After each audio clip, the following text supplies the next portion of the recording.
This amazing event raises great questions that are almost mystical in nature. What is chance?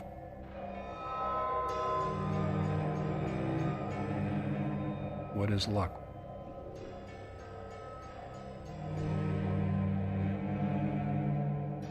What is fate?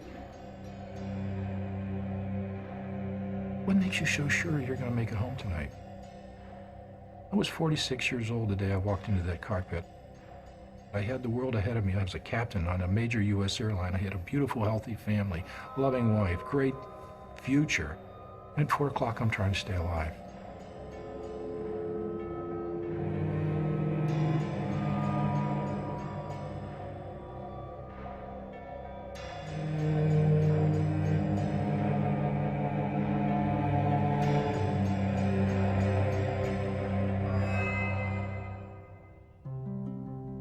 It's almost for me a religious experience to take an airliner into the air.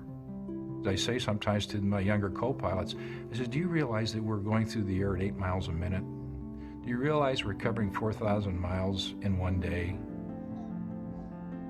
My mother used to say that instead of saying mommy and daddy, I said plane. I built models when I was growing up, bombers and transports with glue and plastic. And then I'd go to airports. I'd watched airplanes fly, and I'd watch pilots circle the airplanes. I really wanted to fly airplanes. I had a burning desire. I mean, I got sick in the mornings. I got dry heaves. I wanted it so badly. October of 1966, my dream was realized. I got my wings and became an Air Force pilot.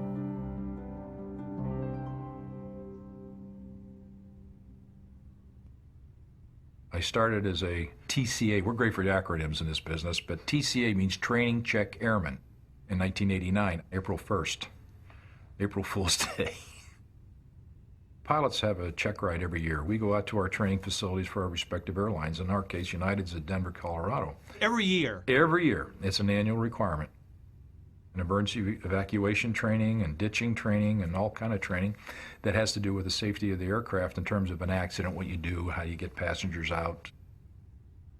But you also have to do a host of check maneuvers. We get into a simulator. So you're throwing pilots into situations where bad things happen. Absolutely. All right. Flaps won't come down, gear gets stuck, you'll have engine failures, you'll have hydraulic failures, you'll have electrical failures, explosions, fire. Things are going to happen, you don't know what they're going to be, and you just have to deal with them. It's a sweat box type situation. Ode to sweat. You're bolted to the ground. But this is very real. You're working very, very hard, and you're exhausted when you get out. This is how we train these pilots so that they've been exposed to it all. Way outside of what you're ever going to experience in a career, but you're ready for it if it ever happens.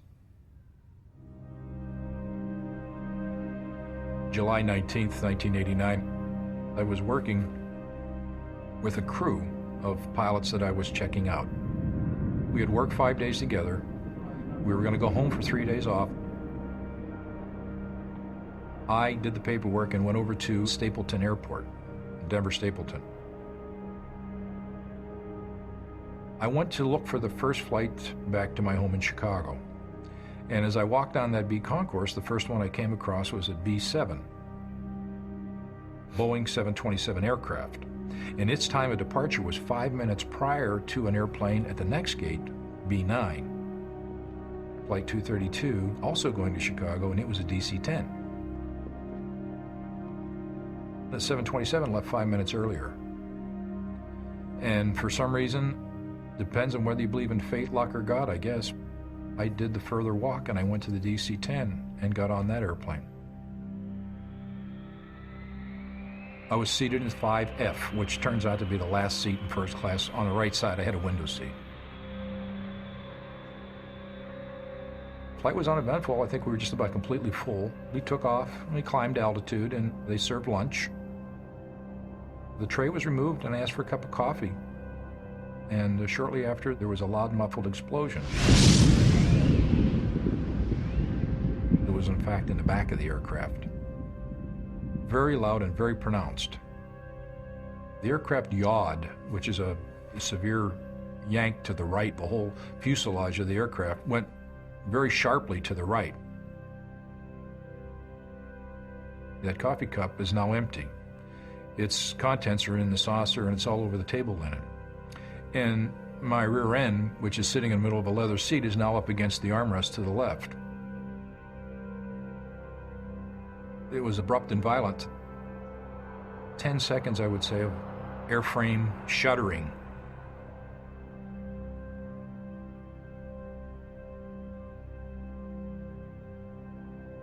And then after the 10 seconds elapsed, there was, well, it just stopped. It was smooth. But the right wing would bank to the right, steeper and steeper and steeper. 10, 15, 20 degrees of bank. There's a golden rule in our business, and it's probably not written anywhere. We will never intentionally take you in excess of 30 degrees of wing bank. It's considered bad public relations. It scares people. This airplane got up over 40 degrees of bank. The passenger address announcement came from the cockpit. Ladies and gentlemen, we have shut down the number 2 engine, and we will be a few minutes late arriving at O'Hare. And he hung up.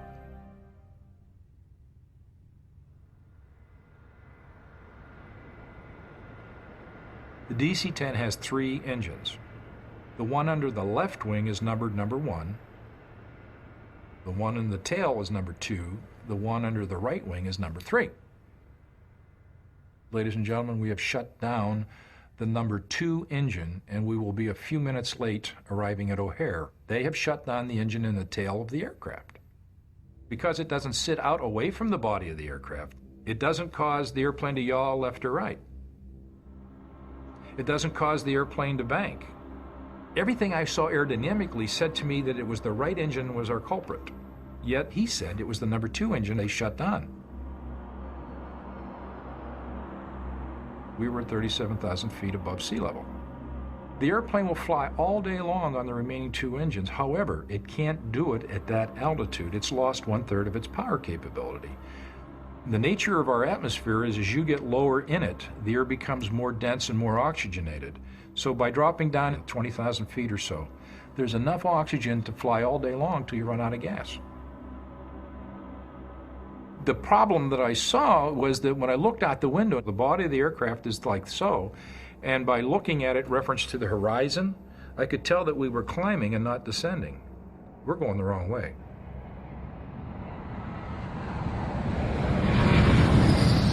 Do people around you know you're a pilot? No, I'm in civilian clothes. What's happening in the first class cabin? Well, there was a bit of consternation in the beginning and some gasps when the explosion happened.